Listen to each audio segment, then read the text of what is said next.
Hello everyone, I hope you all are doing great. I have officially made it back home safe to the islands of Hawaii, and I'm super excited to share my experience in Korea with all of you. So this video will cover 5 topics. The first one being my airport experience. Second is the PCR test that was required of you before you entered Korea and once you arrived. Third, I will be giving you great transportation tips. Fourth is an itinerary so you know what to do when you're there. And fifth, finally, is the tax return claim. If you want to learn a little bit more about all of these things, be sure to stick around because this video is going to be good.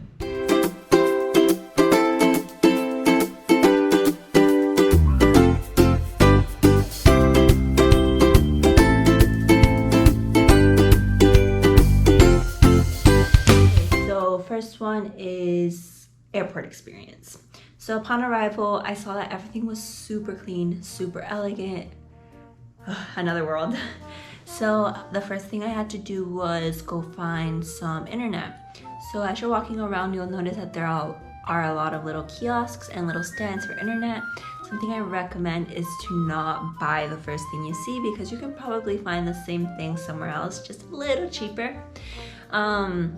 Internet can be sort of inconvenient because they're not customizable. So for example, if you're staying there for 8 days, you can only buy the 10-day plan and you're gonna end up paying 2 more days that you're not gonna use.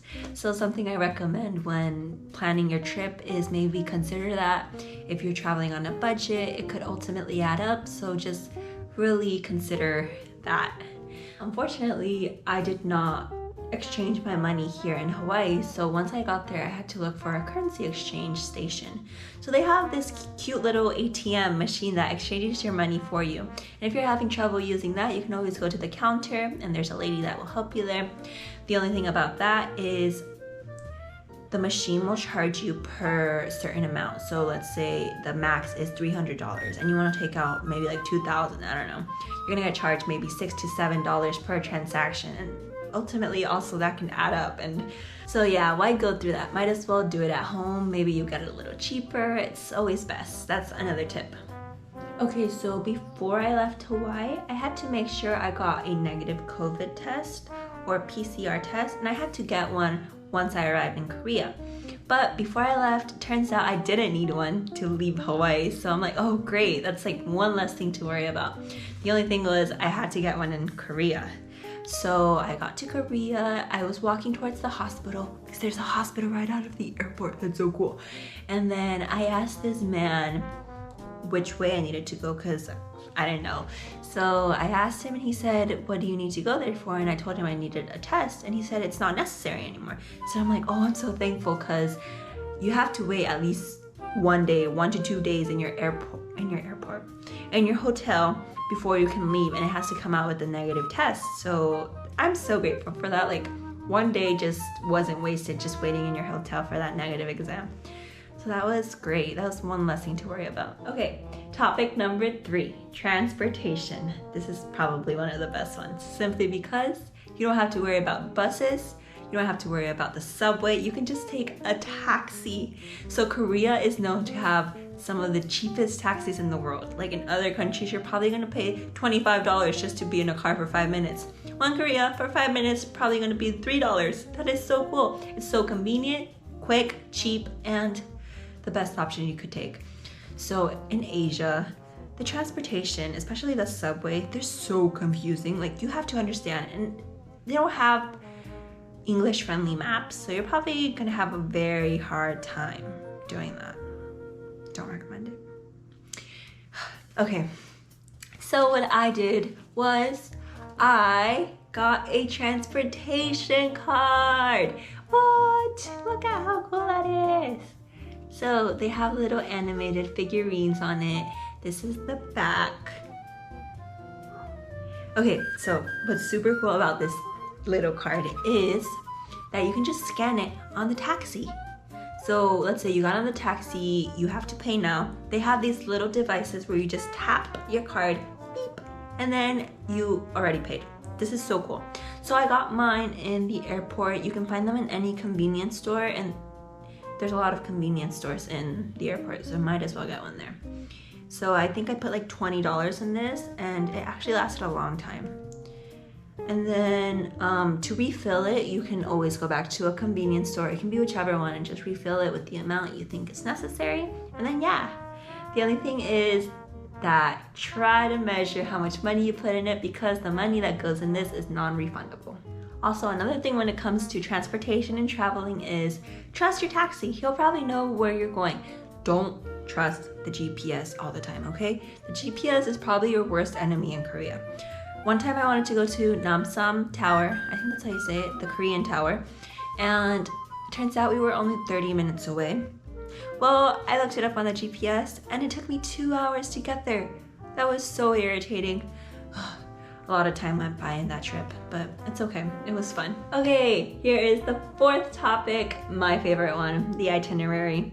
So I visited a couple of places, but I think the best one of the best ones, because there was a lot, was Namsan Seoul Tower. Woo! So this is the ticket.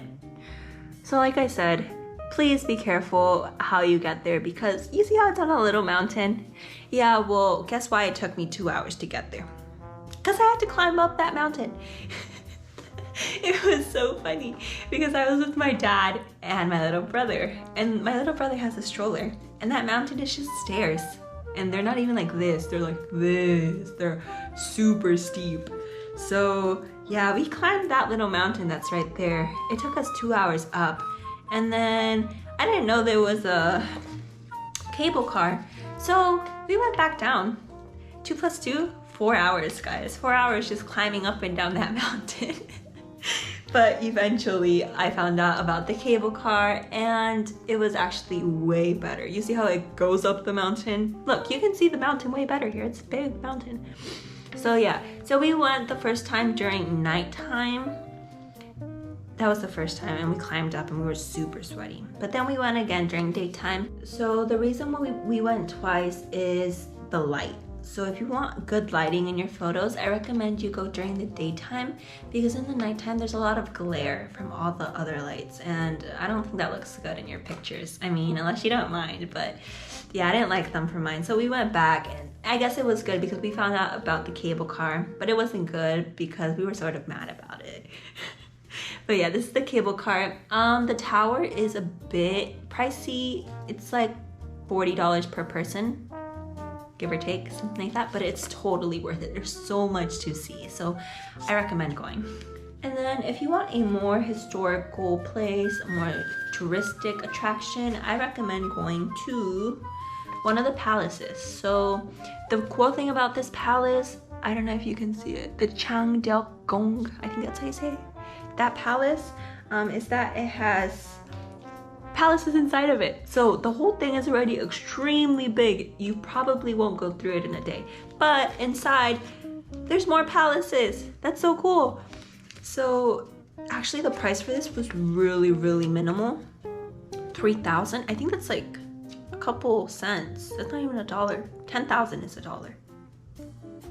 You guys do the math. I'll probably post it up here somewhere, but it was only a couple cents for the second one. I think for the first one it was like $3, but it was worth it. And then I saved the best for last.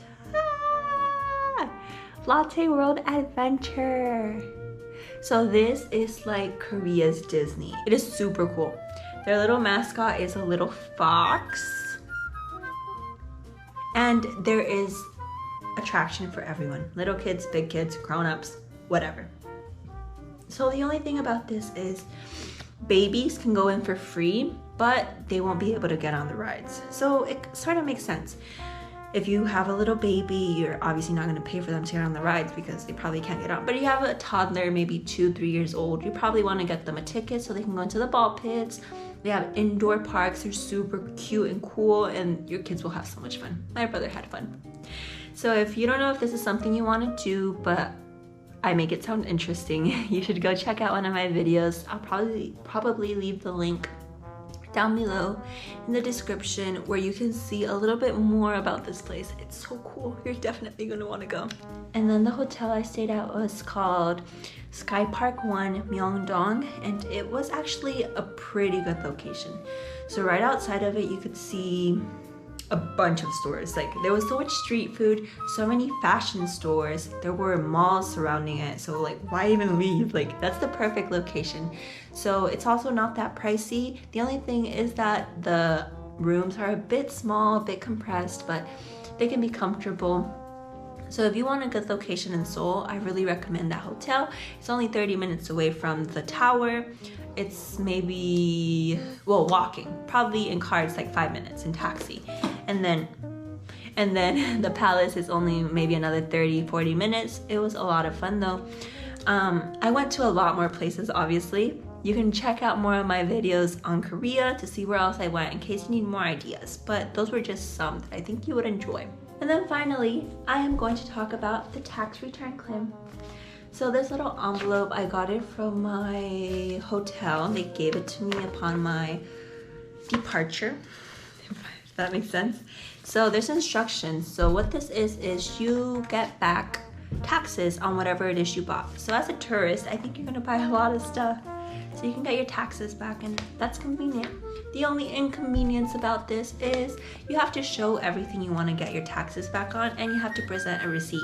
So if you have a whole luggage of clothes that you want to send down on the bottom of the airplane, you're gonna have to send it with you on the top because you have to show them. Yeah, so that's the only bad thing, but it has even steps as to what you should do. So airport refund process. So check in at the airport, go to the kiosk and scan your passport, then visit the customs office and receive confirmation on your refund slips, then proceed to the immigration gate and go to the kiosk machine in the tax refund zone, scan your passport and select refund method, and then they'll just refund it to you. But like I said, you have to show them, so that's the only bad thing. But it's really cool. And then it has, it shows you a little map of the airport of where you can find the kiosks or where you can find someone that could help you with the tax return. And then all you have to do is present your tickets or your receipts or whatever it is you use to purchase stuff. I didn't do it because it was a lot of stuff and I didn't want to carry stuff on the top with me.